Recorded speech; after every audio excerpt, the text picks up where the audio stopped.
রবিবার বামেদের ডাকে ব্রিগেড সমাবেশ। সমাবেশের ডাক শ্রমিক কৃষক ক্ষেত মজুর সংগঠনের। বক্তার তালিকায় মোহাম্মদ সেলিম, অনাদি সাহু, নিরাপদ সর্দার, বন্যা টুডু, অমল হালদারও সহ দলের গুরুত্বপূর্ণ নেতারাও থাকছেন। ব্রিগেডের শেষ মুহূর্তের প্রস্তুতি।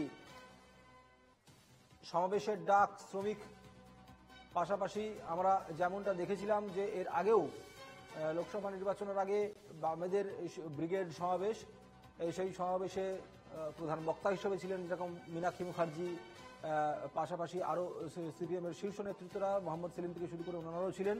এই ব্রিগেড সমাবেশের দিকেও নজর থাকছে বামেদের, কারণ যেমনটা আমরা জানি যে শ্রমিক কৃষক ক্ষেত মজুর সংগঠনের ডাকে এই ব্রিগেড সমাবেশ। বক্তার তালিকায় যেমনটা বলছিলাম যে মোহাম্মদ সেলিম, অনাদি শাহ, নিরাপদ সর্দার, বন্যা টুডুরা থাকছেন, পাশাপাশি থাকছেন অমল হালদার সহ আরও অন্যান্যরাও। ব্রিগেডে চলছে শেষ মুহূর্তের প্রস্তুতি।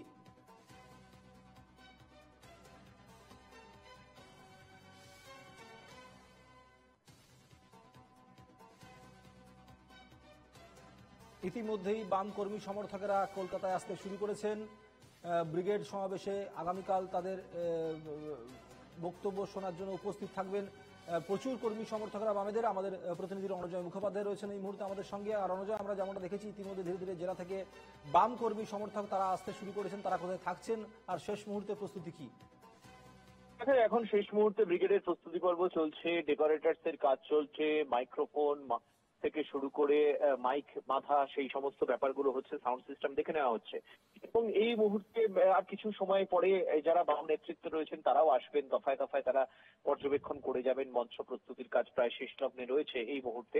এবং যেটা খবর সেটা হচ্ছে যে এই প্রথম কিন্তু মজদুর, বামপন্থী মজদুর, কৃষক থেকে শুরু করে বস্তি বা শ্রমিক সম্প্রদায়ের যে ব্রিগেড, এই প্রথম কিন্তু বামেদের তরফে এই ব্রিগেড হচ্ছে তাদেরকে সামনে রেখে। এবং সেখানে মোহাম্মদ সেলিম যেরকম প্রধান বক্তা হিসেবে থাকবেন, সিপিএম এর রাজ্য সম্পাদক, সেরকম পাঁচজন বক্তা থাকছেন যারা প্রত্যেকেই কিন্তু এবং এই বস্তি থেকে শুরু করে কৃষক উন্নয়নের সঙ্গে, বামপন্থী উন্নয়নের সঙ্গে তারা যুক্ত। এবং তারা প্রথমবার কিন্তু ব্রিগেডের মতো এত বড় মঞ্চে তারা বক্তব্য রাখতে চলেছে। তাদের মধ্যে রয়েছেন অমল হালদার, কৃষক সভার সাধারণ সম্পাদক; অনাদি সাহু, তিনি সিটির জেনারেল সেক্রেটারি রয়েছেন; নিরাপদ সর্দার রয়েছেন; কৃষক যে ডেভেলপমেন্ট ইউনিয়ন রয়েছে তার সম্পাদক যেরকম তিনি রয়েছেন, সেরকম রয়েছেন বন্যা টুডু, সেক্রেটারি কৃষক শ্রমিক উন্নয়নের।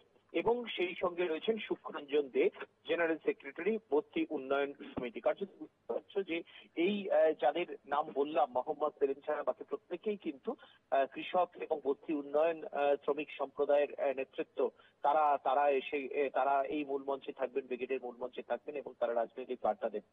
যেটা ভীষণভাবে দরকার এবং প্রয়োজনীয়, যেটা এই মুহূর্তে বামেদের যে ব্রিগেড হচ্ছে, যদিও শ্রমিক থেকে শুরু করে বস্তিজীবী মানুষ তাদেরকে সামনে রেখে এই ব্রিগেড করছে সিপিআইএম। এবং সেই জায়গা থেকে বিমান বসু, বামফ্রন্টের রাজ্য সম্পাদক, তিনি হাজির থাকলেও তিনি বক্তার তালিকায় থাকছেন, সূত্রের খবর তেমনটাই। অন্যদিকে যুব নেত্রী মীনাক্ষী মুখোপাধ্যায়, তিনিও বক্তার তালিকায় থাকছেন না, সূত্রের খবর তেমনটাই। এবং 2026 সালের দিকে তাকিয়ে এই ব্রিগেড কিন্তু এবং এই ব্রিগেডে যেটা বলা হচ্ছে, সিপিএম এর তরফ থেকে যেটা বলা হচ্ছে, 4 লক্ষের মতো সমাগম আশা করছে ন্যূনতম।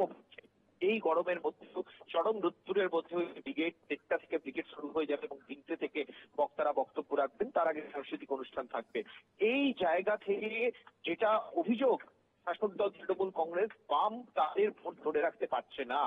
বিভিন্ন মিটিং মিছিল থেকে শুরু করে ব্রিগেড পর্যন্ত বিভিন্ন জনসমাবেশে বামেদের লোক সমর্থক থাকতো, সেই ভোটটা কিন্তু ভোট সে পার্সেন্টেজের হিসেবে সেটা পৌঁছেছে না এবং সেখানে বামেদের চলে যাচ্ছে। এবং এখান থেকেই 2026 সালে তারা ভোট কতটা নিজেদের ভোট কুক্ষিগত করতে পারবে, এই ব্রিগেড থেকে সেরকম বার্তা বা তার রিফ্লেকশন কি থাকবে 2026-এর ইলেকশনে, সেদিকে কিন্তু তাকিয়ে রয়েছে বাম নেতৃত্ব থেকে বাম সমর্থক সকলেই। বেশ, ধন্যবাদ রণজয়।